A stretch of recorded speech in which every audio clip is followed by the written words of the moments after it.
then in the same verse, we saw that chariot from Agni was. So Arjuna was gifted with chariot from Agni, and the quivers too. They were inexhaustible. He could shoot as many arrows as he wanted. And we had a next sign of victory was Divya Shankha, transcendental conch shell. For the others, the conch shell were the ordinary conch shells, but for Arjuna and Krishna, the transcendental word is used.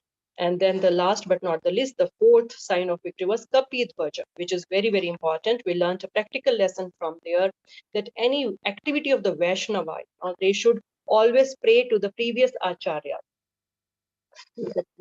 Kindly help me, and we should beg for mercy. We should feel helpless, unlike the modern day, materialistic people who have the conception of being independent. We don't require any help. That should not be our conception. So the exalted Vaishnavas, Acharyas, they show to us by example how we should be humble, and we should feel helpless and dependent upon the previous acharyas and the Lord. And Srila Prabhupada himself, he showed that when he was on his way to US in Jalduta, he prayed to Krishna, he prayed to his spiritual master that make me a puppet in your hands. He was feeling totally helpless and totally dependent. He was immersed in the prayers, the begging mood, begging for the mercy of his spiritual master and Krishna. I was totally immersed in that mood. So that's what we need to acquire. We should learn from the acharyas and the great devotees. Okay, so the next section we started from verse number 21, Krishna as Bhaktavatsala. So 21, 22, we saw that how Arjuna, he asked Krishna to draw his chariot between the two armies so that he could see who all were present there, who all wanted to fight. And the specific word he is using here to address Krishna is infallible, Achyuta. Oh, Achyuta, please take my chariot in the middle. So Achyuta means infallible, who never fails in his promise. So Krishna, he is, the Supreme Lord. Arjuna is here now ordering Krishna. That means Arjuna is becoming the controller and Krishna is becoming the controlled. Though Arjuna knows his position, he knows, I am the servant of the Lord, he's the supreme God. But because Krishna had accepted to become his driver, he is ordering Krishna. And he's calling him Achyuta, addressing him Achyuta, because he knows that Krishna, you will not fall from your promise. Now you have promised to drive my chariot, so do what I'm asking you to do. So that's the love of Krishna, the supreme Lord. He out of his own sweet will, he serves his devotees. He's not obliged. No one can force him. But out of his love for his devotees, who love and serve him selflessly, this is how Krishna reciprocates. So it's so great. And it indicates his opulence also. We know Bhagavan. So one of his opulence is renunciation. He's not attached to what he has. Everything belongs to Krishna. He's the owner of everything. So what can he give up? The highest thing he can give up is Godhead. So the position of godhood he is giving up here, and he's accepting the position of a humble menial driver of the chariot, just for the sake of his devotees, out of love for devotees. So that's how Krishna is. So from this, practical lesson, last time we couldn't discuss, the time was over. So we need to understand how it is different to serve Krishna and to serve other people, materialistic people, the non-devotees, like in our office, or for so many materialistic reasons, we serve so many people around us. So what's the difference? Anybody, you want to share something? How is it different to serve Krishna and the non-devotees or the materialistic people? How is it different? Mataji, is it something like when you serve Krishna, we will be like blissful, we feel like more peace and happiness kind of thing, I mean materially. When we serve the other non-devotee people, I think that the expectation will go on and it will be never-ending job, because Krishna will satisfy with the small leaf also if you offer to him. But that is not the case with the other non-devotees, right, Mataji? It will be like how much ever you serve, they will be like unsatisfied at the end. Yes. So either whoever is serving or whoever is taking the service, both will be like unhappy at the end. When you Wonderful. come to, yes, Yeah. Mataji. Very nice realization. Thanks for sharing, Mataji. That's so true. Krishna just sees our intention, as you mentioned. Even if we offer him a leaf, he will be satisfied. He will be satisfied by sincere endeavors we make, despite our limitations, despite our shortcomings. If our intention is to serve him out of love and devotion, he will accept it and he'll be pleased. But the materialistic people, they will see the result. They will not be easily satisfied and they want the result. If you're not able to give them, then that's it. Very nice. Anybody else? Yeah, Mataji, I would like to add. First is serving to Krishna. Krishna is a Lord, means God. In fact, He is a supreme personality, and there is no comparison with the non-devotees. To be very honest. Secondly, talking to non-devotees or preaching to actually who does not believe in God is a what is that called? Out of the 10 problems, in fact. So this is no, we should not be actually teaching or preaching actually anything to the non-devotees. That is what actually it is mentioned. Mm-hmm.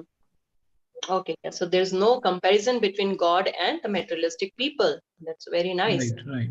Yeah. So that's why we need to understand, exactly what are we doing. We are serving only materialistic people. So how it is different, if we convert all those services to Krishna. We do our duties, Right. but are doing it for Krishna's pleasure. So what a difference it will make. That's what this moment is about. Krishna consciousness. We have to just change our consciousness. So it's a wonderful thing Prabhupada has gifted us. So anybody else want to add something? Hare Krishna, Dandavat Pranam.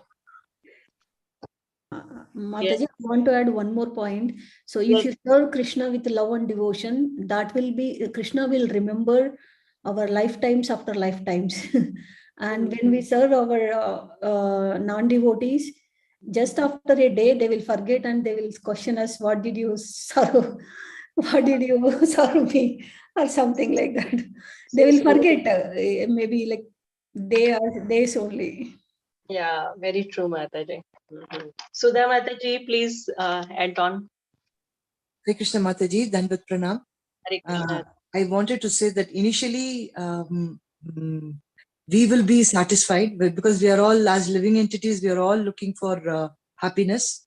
So we think that we will find happiness when we serve somebody, but that satisfaction will not be there because the other person, we will not be able to satisfy properly the way they want us to satisfy them.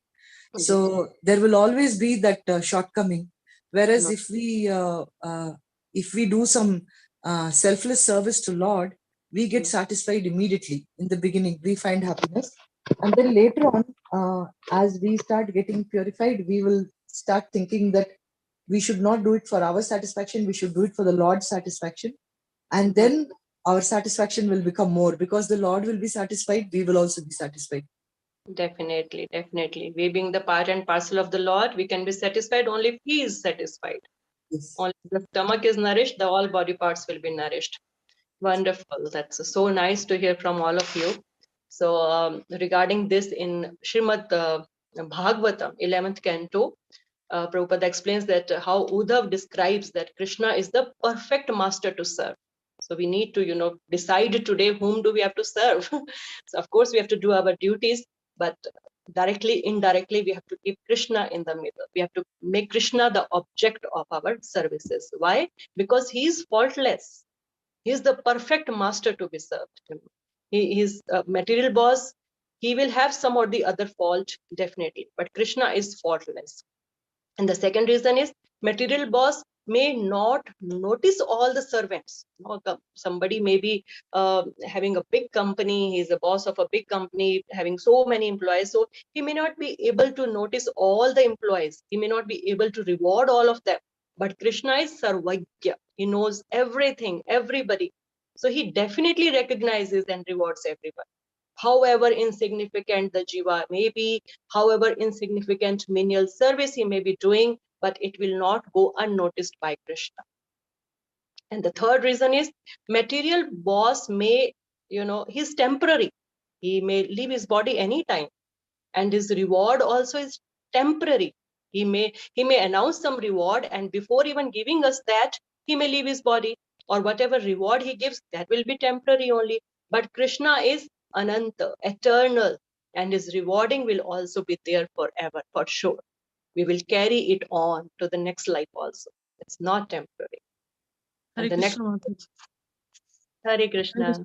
Mataji, may I ask some doubts? Like, Yes, Mataji.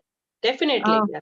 Mataji, I saw one Prabhupada's quote, like a village woman, like one pot, they are concentrating on pot, but they are doing their work while working. So while doing our duty, we should serve to Krishna, no? So that you if you can explain, that will be very nice. By doing karma yoga duty also, we have to serve our parents, our children, our husband. Everything is there in our daily life. After that also we can do the bhakti, like we can serve Krishna. Yes, Mataji, we'll cover up that definitely in Karam Yoga. Yeah, we will cover up in, as we move on in Bhagavad Gita, all the questions will be answered by Krishna himself. So, yeah, so just be regular and be attentive. We will get this. Is very important, we all have these doubts, how to carry out, how to put Krishna in the center. So, Prabhupada will help us understand all this as we move on. Yeah, thank you, Mataji. Thank you for asking, Mataji. Yeah. Thank you. So the next reason, the fourth reason, we need to know why we should serve Krishna, why we should consider him our real master. He is our real master, but we need to recognize, reawaken that Krishna consciousness. So no material master can save his dependents. No material master, even a father in the family, he's the master of the family, but he cannot save his dependents from birth, death, old age, and disease. No company boss, no father, no senior can save his dependents from all these real problems of life. Only Krishna can. And the fifth reason is outcome of serving the material master is very uncertain. We don't know we will be given the reward or not, as Mataji's mentioned, whether there will be some or the other shortcoming. The expectations may be different. The boss will not be satisfied. So the reciprocation is uncertain. But Krishna, he has given definite assurance in Bhagavad Gita only, that if you know me, if you perform devotional service to me, you will come back to me. The highest reward he's ready to give to us. So therefore, Krishna is definitely the perfect master, and we should serve him confidently. Why? Because he is infallible. He doesn't fail from his promises. Whatever he has promised in Bhagavad Gita, he will never fail from that. It's just up to us how seriously, how sincerely we take all that. Okay. So moving on to verse number 23. So we are still covering up the section Krishna as Bhaktavatsalya, what all he can do for his devotees out of love. Verse number 23. Yotsyamanam aveksheham ya ete atra samagataha dhartarashtrasya durbuddher yuddhe priya chikishavaha. Someone please read the translation and the purport. Yes, Mataji, can I? Hare Krishna, Mataji. Yes, Mataji, please go ahead. Yeah, sure. Yeah, okay. Let me see who have come here to fight, wishing to please the evil-minded son of Dhritarashtra, Parpat. It was an open secret that Duryodhana wanted to usurp the kingdom of the Pandavas by evil plans, in collaboration with his father Dhritarashtra. Therefore, all persons who had joined to the side of Duryodhana must have been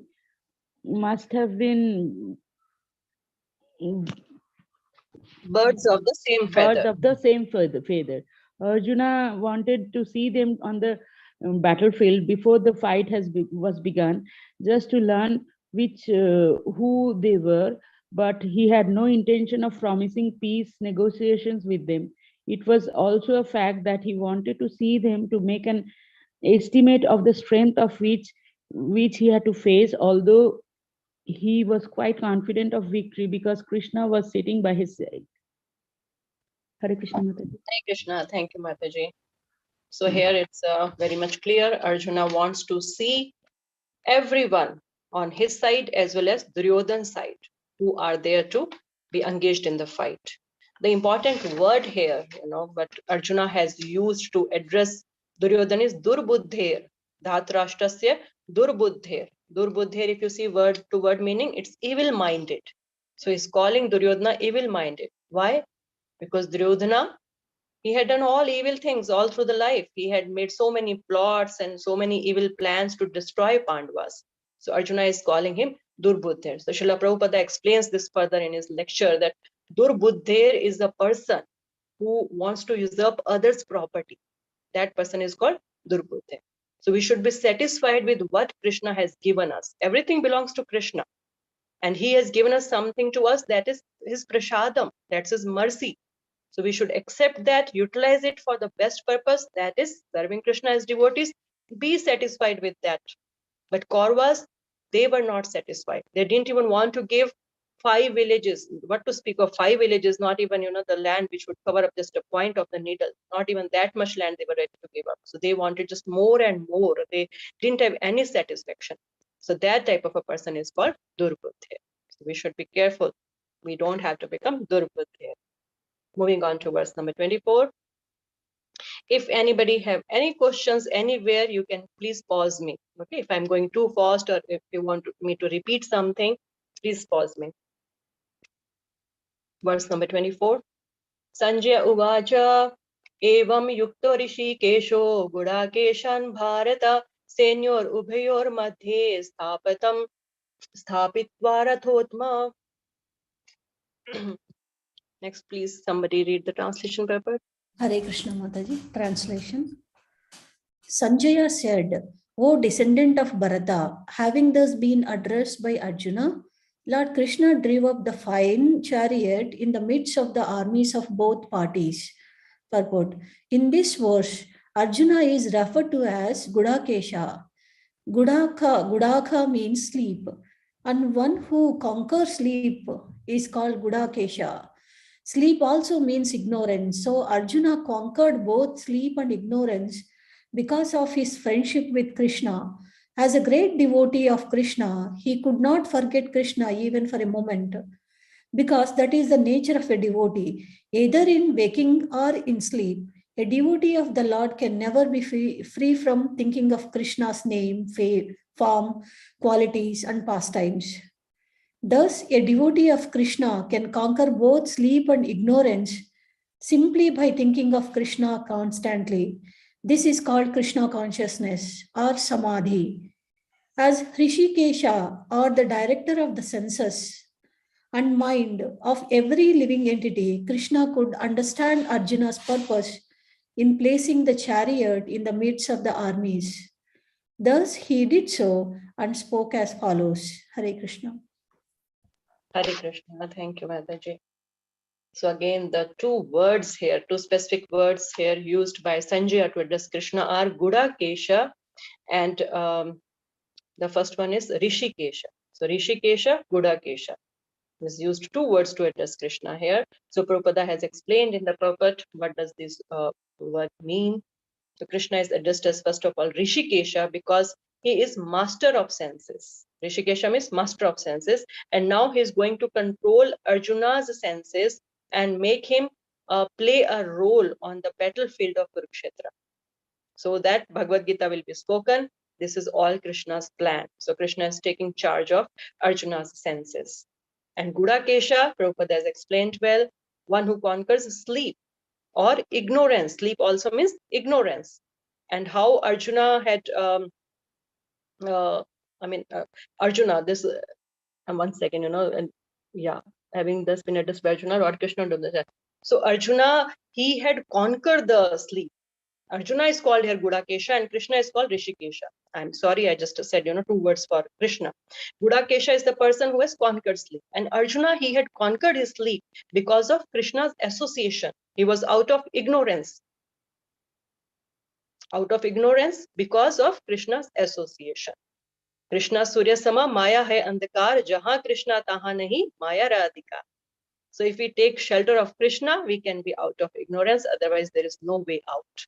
And it also means one who has conquered sleep. Actually, Arjuna has conquered his sleep also. He would practice archery at night also. That's not possible for us. We are just practitioners. We are sadhakas. We can't remember Krishna. We are not able to remember Krishna all the time. That's why we can't do this. But Arjuna could, because he was a pure devotee of the Lord. So he was out of ignorance, and he had controlled his sleep also. So Gudakesha is used for Arjuna and Rishikesha is used for Krishna. Okay, moving on to next verse, number 25. Bhishma Drona Pramukha Sarvesham cha Mahishitam Uvacha Partha Pashyetan Samvetan Kuruniti. Hare Krishna Mataji. Can I read? Yes, Mataji, please. In translation, in the presence of Bhishma, Drona, and all the other chieftains of the world, the Lord said, just behold Partha, all the Kurus assembled here. Purport. As the supreme soul of all living entities, Lord Krishna could understand what was going on in the mind of Arjuna. The use of the word Rishikesa in this connection indicates that he knew everything, and the word Partha means the son of Pritha or Kunti. Is also similarly significant in reference to Arjuna as a friend. He wanted to inform Arjuna that because Arjuna was the son of Partha, the sister of his own father Vasudeva, he had agreed to be the charioteer of Arjuna. Now, what did Krishna mean? Krishna mean when he told Arjuna to behold the Kurus? Did Arjuna want to stop there and not fight? Krishna never expected such things from the son of his Aunt Partha. The mind of Arjuna was thus predicted by the Lord in friendly joking. Hare Krishna. Thank you, Hare Mataji. Thank you, Mataji. So again, the word Parth here is, these words have very particular meaning, why these specific words are used in different verses. Here Arjuna is addressed as Parth. In the previous one, he was addressed as Gudakesha. So Parth means, Prabhupada has explained, the son of Pritha or Kunti, and Kunti was Krishna's aunt. So here Krishna is trying to remind Arjuna that he is his close relative. They both are close relatives, they both are good friends, and is asking him, are you not going to fight according to my plan? So that's not good. Go ahead and fight. Don't think of giving up. And second thing to notice here is where Krishna parked the chariot. He parked it in front of Bhishma and Drona. It was like so many thousands of warriors were there, but Krishna took the chariot in front of Bhishma and Drona and parked there because he wanted to instigate the affection of Arjuna towards Bhishma and Drona. He wanted this bewilderment to be staged. He is creating the plot for speaking Bhagavad Gita. It's all Krishna's plan. So that's the reason he took the chariot in front of them. Verse number 26.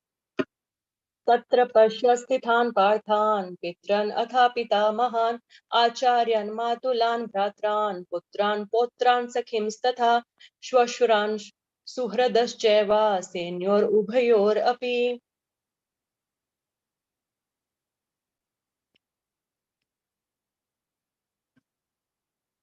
Yes, next. Jyoti Mataji, you want to read? Jyoti Mataji. Sorry, Yes. Mataji, here a lot of disturbances are there. Okay, no problem. No problem. Ravi Prabhuji. I can see and tell Mataji. Ravi Prabhuji, can you read, please? Sarojini Mataji. Mataji, I can read, Mataji. Sure, Mataji, please. There, Arjuna could see within the midst of the armies of both parties his fathers, grandfathers, teachers, maternal uncles, brothers, sons, grandsons, friends, and also his fathers-in-law, and well-wishers. Purport. On the battlefield, Arjuna could see all kinds of relatives. He could see persons like Bhurishrava, who were his father's contemporaries, grandfathers Bhishma and Somadatta, teachers like Dronacharya and Kripacharya, maternal uncles like Shalya, Shakuni, brothers like Duryodhana, sons like Lakshmana, friends like Ashwathama, well-wishers like Kritavarma, etc. He could see also the armies which contained many of his friends. Hare Krishna. Hare Krishna. So that's just very simple. He could see so many relatives, so many known people right there, standing against him, ready to fight with him. So now he will be kind of bewildered. So we will enter the next section. Krishna, it's called Arjuna Vishad Yoga. So Arjuna will start giving up reasons for not fighting. So Krishna is Bhakt Vatsalya. In the previous section, he did what Arjuna asked him to do. He took the chariot in the middle of the two armies, and he parked the chariot in front of Bhishma and Drona. And now his plan has worked. Arjuna's affection is instigated, he's bewildered, and he will come up with reasons for not fighting.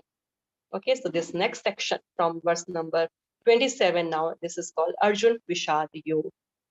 Verse number 27. Tan samiksha cha kaunteya sarvan bandhun avasthitan kripaya pariyavistro vishidan idam abravet. When the son of Kunti, Arjuna, saw all these different grades of friends and relatives, he became overwhelmed with compassion and spoke thus. So first thing which has overcome Arjuna is compassion. So the first reason for his not fighting is compassion. So let's see how he is explaining about that to Krishna. Arjuna uvacha drishtve mam swajanam Krishna yutsum samupsitam sidanti mam gatrani mukham cha parishrushati. Hare Krishna. Translation. Arjuna said, "My dear Krishna, seeing my friends and relatives present before me in such a fighting spirit, I feel the limbs of my body quivering and my mouth drying up." Purport. Any man who has genuine devotion to the Lord has all the good qualities which are found in godly persons or in the demigods.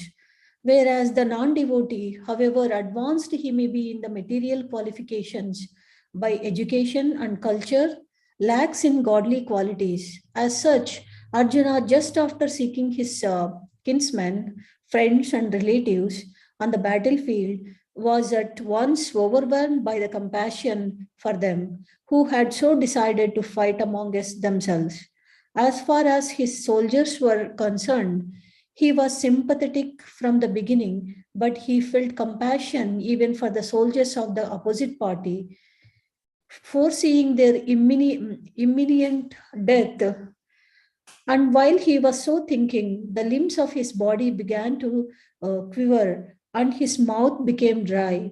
He was more or less astonished to see their fighting spirit. Practically, the whole community, all blood relatives of Arjuna, had come to fight with him. This overwhelmed a kind devotee like Arjuna. Although it is not mentioned here, still one can easily imagine that not only were Arjuna's bodily limbs quivering and his mouth drying up, but he was also crying out of compassion. Such symptoms in Arjuna were not due to weakness, but to his soft-heartedness, a characteristic of pure devotee of the Lord. It is said, therefore, Yashya Yashyasti Bhaktir Bhagavati Akinchana Sarvair Gunaischatra Samaste Suraha Harava Abhaktasya Kuto Mahadguna Mano Ratantenasti Davatho Bahihi. One who was unflinching devotion for the personality of Godhead has all the good qualities of the demigods. But one who is not a devotee of the Lord has only material qualifications that are of little value. This is because he is hovering on the mental plane, and is certain to be attracted by the glaring material energy. Bhagavad Gita, 5th chapter, 18th verse, 12th text. Hare Krishna Mataji.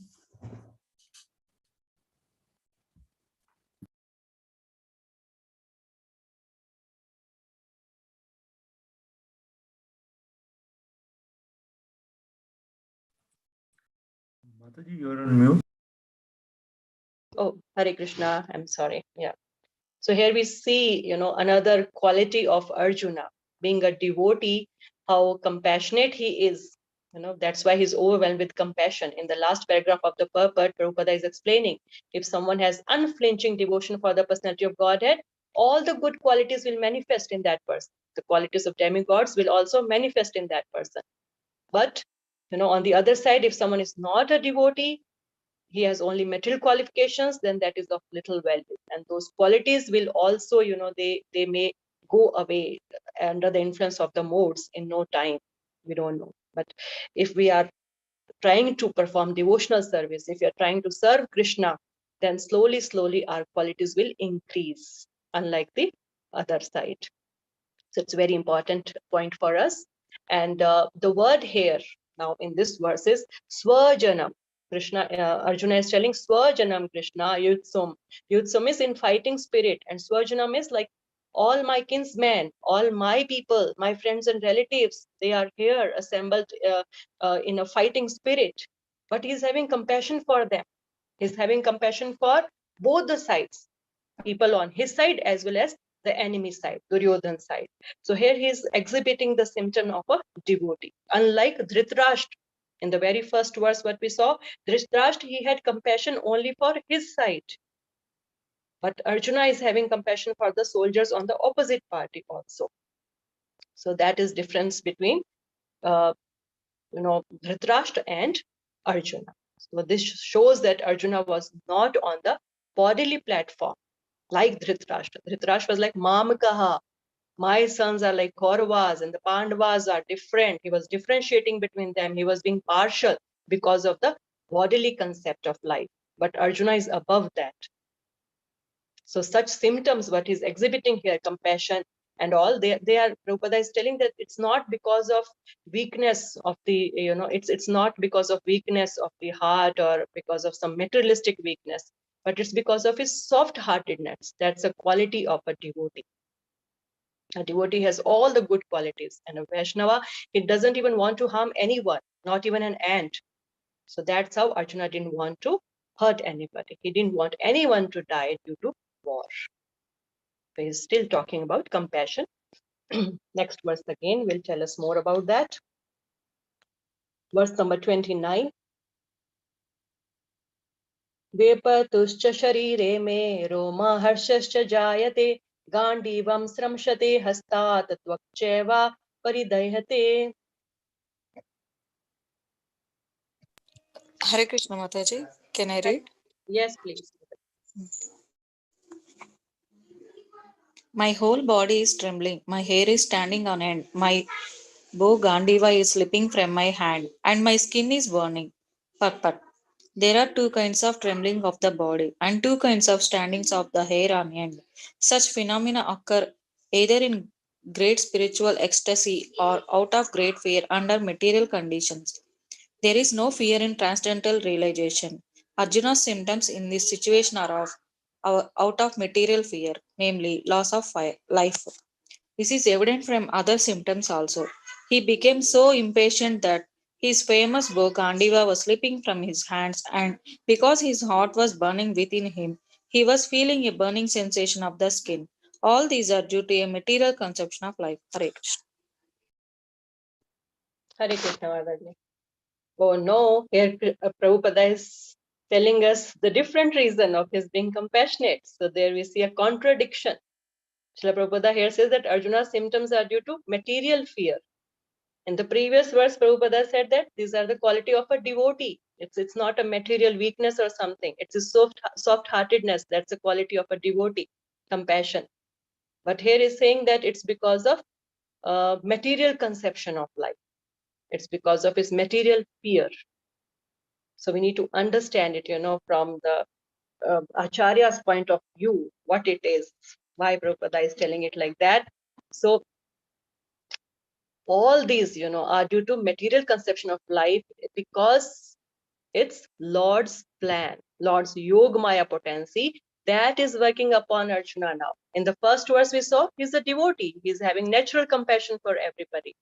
But in the next verse, we are getting the understanding how Krishna's plot, Krishna's plan, Krishna's Yogamaya potency that is working upon Arjuna now. It has covered up his natural quality of a devotee. It has, the illusion is covering up. Yoga Maya is covering him up.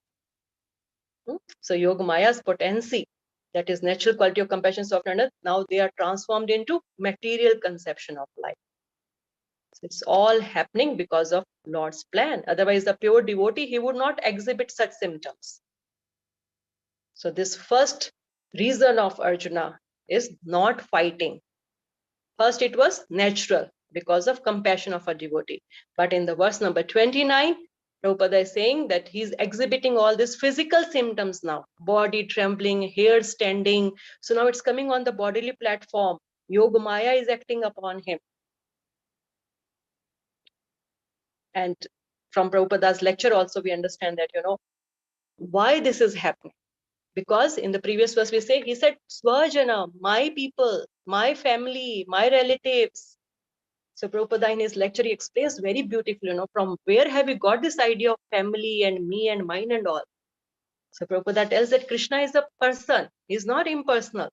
And this concept of family, it's coming from him only. He is the origin. And nothing is possible without him, without being in him. Whatever is in him, that is only happening here. But the difference is that in the spiritual world, everything is pure. But here it is perverted reflection. Here it is contaminated. So Arjuna didn't want to fight with his family and relatives because this concept of family is coming from Krishna. Material world is the perverted reflection of spiritual world. In spiritual world, Krishna is with his family, with his relatives, with his friends. A huge family he has. That's the reason we want to enter the family life. But the difference is, in spiritual world, everything is perfect, everything is pure. But in material world, it's becomes a cause of suffering because it's contaminated. It's not, the objective is not to serve Krishna. We want to serve ourselves. That's the perversion, the perverted reflection, and it becomes a cause of suffering. So of course, if it's Krishna conscious family, then suffering can be mitigated. What do we mean by Krishna conscious family? Keeping Krishna in the center. Then it becomes a Krishna conscious family. But if it's a materialistic family, then everyone is on the egoist platform. And where there are different egos, individual egos, so many egos, then clashes are very much natural. Problems will happen, clashes will happen. So this family idea is from Krishna. So here it's on bodily concept of life. In this verse, what Prabhupada is explaining to us, that Arjuna is giving this reason because of bodily concept of life. In spiritual world, everyone is eternal, everybody wants to please Krishna, so there is no suffering at all. So what is important for us to have spiritual family? We all need family because Krishna have family, it's coming from him, natural desire for us to have a family. But what is important for us is to make our family spiritual, whether it's our limited individual family or it is our extended big ISKCON family. Wherever we have Krishna in the center, then we will be happy. Everywhere, Prabhupada is giving us such important lessons to us. So Acharyas like Srila Prabhupada, they give us hints, they give us guidance, but ultimately we have to execute that. If we perform our spiritual duties rightly, then only we can be saved. Our Guru, he can give us instructions. If we don't follow the instruction, he can't save us. By his mercy, he just gives us instructions. But we have to take those instructions seriously. Now, Prabhupada uses this example, this analogy at many places. The pilot has to fly his own plane. As long as he's on the ground, the pilot is on the ground, there are staff people to help him to take care of his plane and everything. But once he has taken off, once he is in the sky, then that's it. He is responsible for everything. So like that, on the ground, we have our Guru, we have Acharyas, we have Shastras to give us so many instructions, to help us in every possible way. But once we take off in our devotional life, we are responsible for our own lives, for practicing our spiritual duty, practicing our devotional services. No one else will lose. We need to understand only I will be affected if I don't do it properly. If the pilot is not able to fly properly, then who is going to lose? So Diksha, Siksha, they can be given, instructions can be given. But unless and until we follow them, progress can't be made. It's a beautiful example, Prabhupada, again, in Nectar of Devotion, he gives this example that if a person has fallen in the well and someone throws the rope, to help him to come out of the well, but that person inside the well, he is hesitant. He doesn't even want to make the endeavor to catch the rope. Then who can help him? Similarly, we all have fallen in this dark well of material existence. And our guru, our acharyas, they are throwing in the rope in the form of the instructions. At least we have to make the effort to hold this rope and sincerely follow their instructions. Then only we can come out of this well. Otherwise, who can help? Krishna doesn't interfere with the free will of living entities. Only if we show the sincere desire, only if we make sincere endeavors, we can be helped. Krishna will help us. He will send Guru, he will send instructions, he will send devotees in our life, and he will pave the path for advancement. Otherwise, there is no hope. So we have to be very serious. We have to be enough afraid of Maya, how time is passing by, how scary this dark, deep well is. We need to recognize the urgency and hold the rope really tight and get out of it in this life itself. Okay, coming back. So that's what, Prabhupada is just telling here.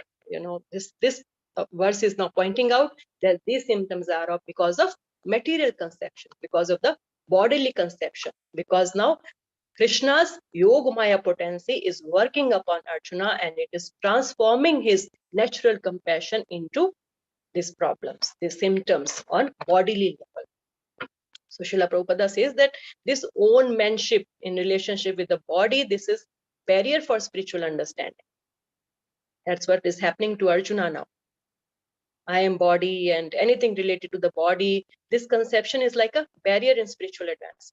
So we need to understand, what kind of, we need to develop a vairagya also. We need to have affection for our near and dear ones, but how to exhibit that affection, we will learn it as we move on in Bhagavad Gita. But we need to develop vairagya also. Otherwise, like Dhritarashtra, if we are just blindly attached to everything, then this is the outcome. We may face what Kauravas faced. Okay, so moving on now to verse number 30. Na cha shaknomi avastitum bhramti cha me manaha nimitani cha pashyami vipritani keshava. Hare Krishna Mataji. I will Yes. translation. I am now unable to stand here any longer. I am forgetting myself and my mind is reeling. I see only causes of misfortune. O Krishna, killer of the Keshi demon. Purport. Due to his impatience, Arjuna was unable to stay on the battlefield and he was forgetting himself on account of this weakness of his mind.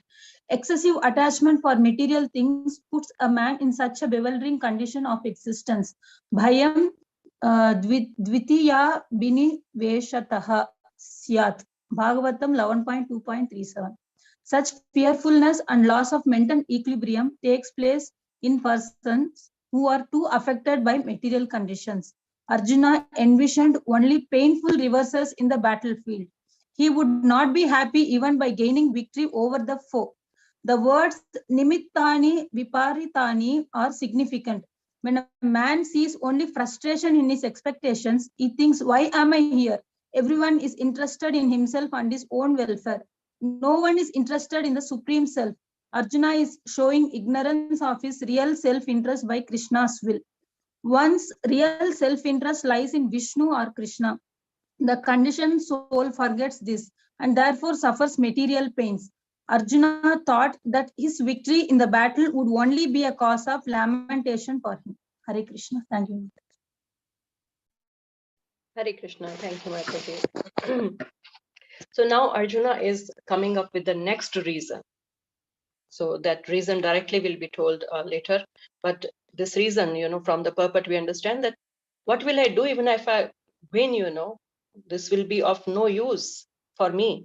So it means the result, these words, nimitani vipritani, the result is opposite to what one expects. He doesn't want to just win and nobody around him, all the family relatives gone. What's the point? The result is opposite to his expectations. So nimitani vipritani. And why this happens, Prabhupada is telling so nicely. Everyone is interested in himself and his own welfare. No one is interested in the supreme self. That's what Arjuna now is showing ignorance here. His self-interest is thing, not Krishna's interest. But the real self-interest lies in Vishnu or Krishna.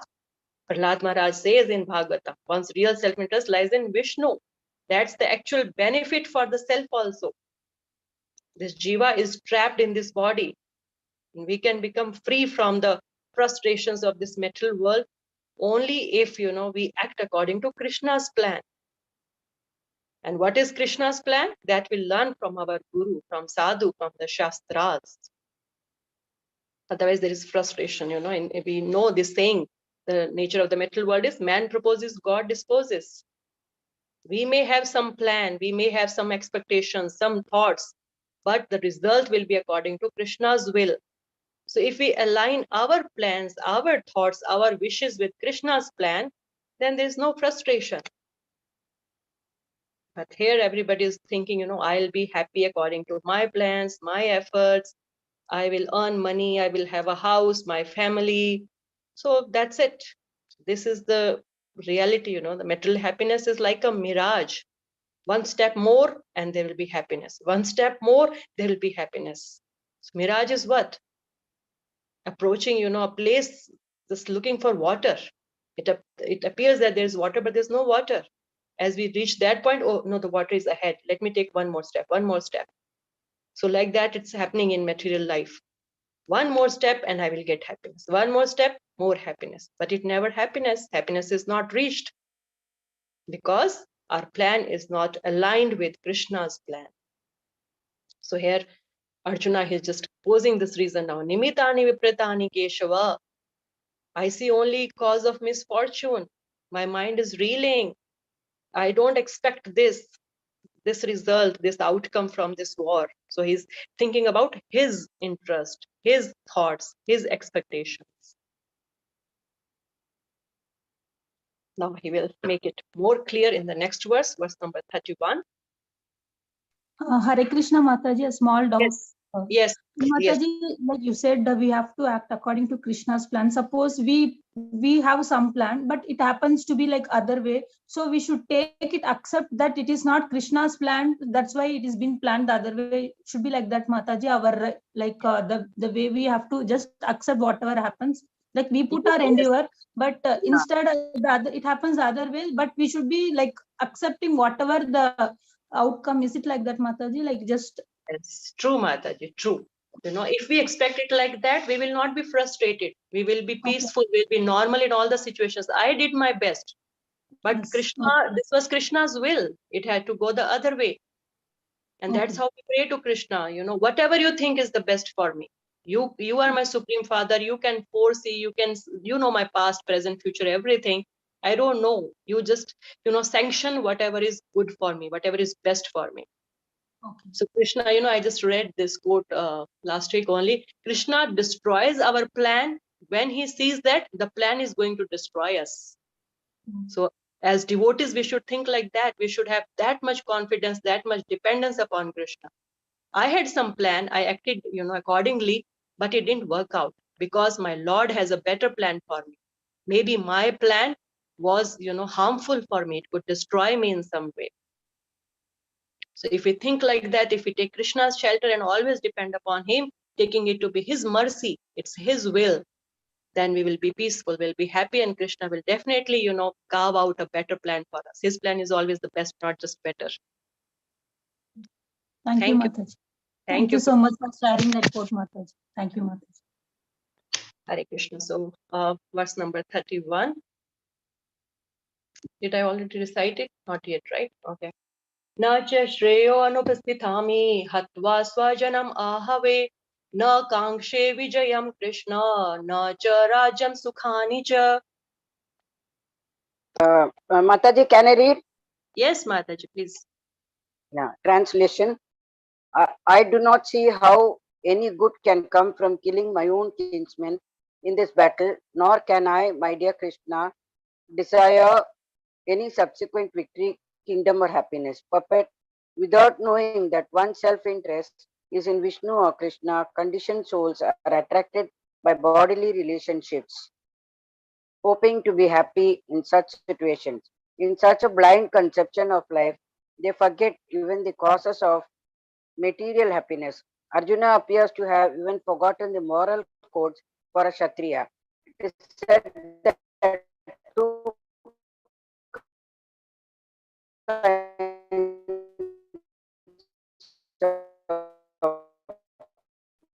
men, namely the Kshatriya who under Krishna's personal order of devoted to spiritual culture and globe, which is so powerful and dazzling. Arjuna is reluctant even to kill his enemies, let alone his relatives.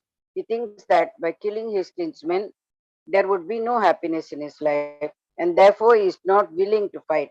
Just as a person who does not feel hunger is not inclined to cook. He has now decided to go into the forest and live a secluded and go into the forest. Where is it? Yes, Mataji. And Right. live a secluded life in frustration. But as a Kshatriya, he requires a kingdom for his subsistence because the Kshatriyas cannot engage themselves in any other occupation. But Arjuna has no kingdom. Arjuna's sole opportunity for gaining a kingdom lies in fighting with his cousins and brothers and reclaiming the kingdom inherited from his father, which he does not like to do. Therefore, he considers himself fit to go to the forest to live a secluded life of frustration. Thank you, Mataji. Thank you, Mataji. Hare Krishna. So here Hare Arjuna is saying, Nacha Shreyo Anupashami. Shreya is good. Anupashami is do I foresee. So there are two words, which we learn from Prabhupada's lecture, Shreyas and Preyas. Shreyas means long-term benefit. And Preyas means short-term benefit. An example, what I have heard is like Preyas is short-term benefit. So a child wants to play. He just sees immediate happiness. So that is short-term benefit. If I do this now, I'll have a good time, I'll get happiness. That's it. He's only thinking of prayers, short-term benefit. But parents are telling him to study so that he can do good in his life. That is Shreyas, long-term benefit. So here Arjuna has used the word Shreyas, Naja Shreyas Anupshami. I don't see any long-term benefit, no good outcome out of this battle. That's why he's reluctant even to kill his enemies, let alone his relatives, Prabhupada is saying. He doesn't see any long-term benefit and he doesn't want to see anybody killed, not even his enemies. And therefore he's considering himself fit to go to the forest. The example Prabhupada is given is if someone is not hungry, he won't feel like cooking. So similarly, he's not having any desire to attain a kingdom, to rule over the world by killing so many people. He has no desire like that. Therefore, he is not inclined to fight only. He doesn't have any hunger for the kingdom, so he's not inclined to fight. So he's ready to go to the forest and live a secluded life in frustration. Okay, verse number, it's already 8 o'clock. In verse number 30 to 35, now he will clearly tell that I will not be able to enjoy, loss of enjoyment. That is his next reason now. So, long, I think we can cover it up. Let's see, everybody, can we have 5-7 minutes? We start also a little late. Yes, Mataji. Okay, so this will be the second reason now. We did the first reason, compassion, and now we are already, Arjuna is already talking about that. Now he will clearly say that now here. Okay, so here I think maybe we can directly go to the translation and purpose. Somebody can please read. Hare Krishna Mataji. Yes, please go ahead, Mataji. Translation. O Govinda, of what avail to us are a kingdom, happiness, or even life itself when all those for whom we may desire them are now arrayed on this battlefield? O Madhusudana, when teachers, fathers, sons, grandfathers, maternal uncles, father-in-law, grandsons, brothers-in-law, and other relatives are ready to give up their lives and properties and are standing before me, why should I wish to kill them, even though they might otherwise kill me? O maintainer of all living entities, I am not prepared to fight with them even in exchange for the three worlds, let alone this earth. What pleasure will be derived from killing the sons of Dhritarashtra? Purport. Arjuna has addressed Lord Krishna as Govinda because Krishna is the object of all pleasures for cows and the senses. By using this significant word, Arjuna indicates that Krishna should understand what will satisfy Arjuna's senses. But Govinda is not meant for satisfying our senses. If we try to satisfy the senses of Govinda, however, then automatically our own senses are satisfied. Materially, everyone wants to satisfy his senses and he wants God to be the order supplier for such satisfaction. The Lord will satisfy the senses of the living entities as much as they deserve, but not to the extent that they may covet. But when one takes the opposite way, namely when one tries to satisfy the senses of Govinda without desiring to satisfy one's own senses, then by the grace of Govinda, all desires of the living entity are satisfied. Arjuna's deep affection for community and family members is exhibited here partly due to his natural compassion for them. He is therefore not prepared to fight. Everyone wants to show his opulence to friends and relatives, but Arjuna fears that all his relatives and friends will be killed on the battlefield and he will be unable to share his opulence after victory. This is a typical calculation of material life.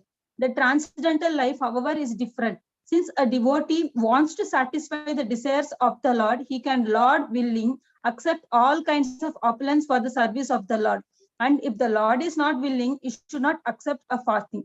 Arjuna did not want to kill his relatives, and if there were any need to kill them, he desired that Krishna kill them personally. At this point, he did not know that Krishna had already killed them before their coming into the battlefield, and that he was only to become an instrument for Krishna. This fact is disclosed in following chapters. As a natural devotee of the Lord, Arjuna did not like to retaliate against his miscreant cousins and brothers, but it was the Lord's plan that they should all be killed. The devotee of the Lord does not retaliate against the wrongdoer, but the Lord does not tolerate any mischief done to the devotee by the miscreants. The Lord can excuse a person on his own account, but he excuses no one who has done harm to his devotees. Therefore, the Lord was determined to kill the miscreants, although Arjuna wanted to excuse them. Thank you, Mataji. Hare Krishna. Hare Krishna. Thank you, Mataji. So it's very much clear from the purport now. And the last word in the shloka, if you see, the last line, Ka priti sya janardana. Priti is pleasure. What pleasure will I derive from this janardana? What enjoyment? No happiness, no pleasure. So this is the reason he's giving here. Loss of enjoyment. He's telling that in these three verses now, we see that Arjuna is addressing Krishna by three names. Govinda, three names. Govinda, Janardana. So Govinda means, Prabhupada is explaining the first part of the purport. Govinda is one who gives pleasure to the senses and the cows. But when does that happen? When we satisfy his senses by engaging in his service, then our senses will be satisfied. But here Arjuna is misusing Govinda for getting Krishna to satisfy his own senses. So he's trying to tell him, you know what my senses want, Krishna. I don't want to fight. So let this fight not happen. So he's misusing the meaning of word Govinda here. The first verse, if you see in these four verses, the first verse, Rajena Govinda. So that is misused here. The next one is Janardana. Janardana means maintainer of people or destroyer of people also. So here it is one who destroys. So here he is calling him Janardana. You kill people, in all the three worlds at the time of annihilation. So why don't you kill now also? You kill them because you will not get any sinful reaction. So Arjuna is again misusing, these qualities of Krishna. So Srila Prabhupada says that that's how we also misuse Krishna by considering him to be our order supplier. Instead of serving him, we want to be served by him. And the fear he's telling here is, with whom will I enjoy, even if I win the kingdom? No, that's the problem here. We all want to show opulence to others. We get some new car, new home, not because we need it. Not every time we need it, but just because we want to show, to get appreciation. That's considered success. Self-glorification, sense gratification on bodily level or on mental level, gross or subtle platform. So this is what is material life. If no one appreciates the new dress I'm wearing, then I would not like the dress anymore. That's the typical material life. So another important point here, what we understand is, even if Arjuna wanted to excuse the offenders, but Krishna, he would not do that. He doesn't want to excuse the offenders of his devotees. We have the example of Amrish Maharaj and Durvasha Muni also. How Durvasha Muni was chased by Sudarshan Chakra because he offended the great devotee Amrish Maharaj. And Lord Vishnu was so angry. Sudarshan Chakra was chasing him, and Durvasha Muni went to Brahma, Shiva, Vishnu himself, but he said, no, only if my devotee excuse you, only if he forgives you, my Sudarshana will come back. That's what we have to align ourselves with Krishna's plan, because ultimately that's what is going to happen. So again, we are getting that message from here. But here, Arjuna is talking about his self-interest, his pleasure. So Krishna says, if you don't fight with them because of your mercy, because of your merciful attitude, compassionate attitude, then they will kill you. So Arjuna thinks Krishna is not so important, but my family is important. This is what is happening with us. We think Krishna is not important. Other things are more important. And this type of a devotee is a Kanishta Adhikari, not a pure devotee, because he's still attached to material life, material plans, sense gratification, etc. So here Prabhupada is pointing out that Arjuna is Kanishta Adhikari. Okay, so these are the important points we cover up in this purport, and in these 4 verses 30 to 35. Arjuna is addressing Krishna by different names, but he's misusing those names. He's trying to not serve Krishna, but he's trying to be served by Krishna. And the fear is that he will not be able to enjoy. He's not considering Krishna's interest, Krishna's enjoyment, but he's considering his own enjoyment to be prime. So I think that's all for today. We will close here. Any questions, any further discussion, we can continue next time. Thank you everybody for joining and your attentive hearing. Srimad Bhagavad Gita ki Jai, Srila Prabhupada ki Jai. Jai. Thank you, Mataji. Thank you, Mataji. Hare Krishna. Thank you, Hare Mataji. Krishna, Hare Krishna. Hare Krishna.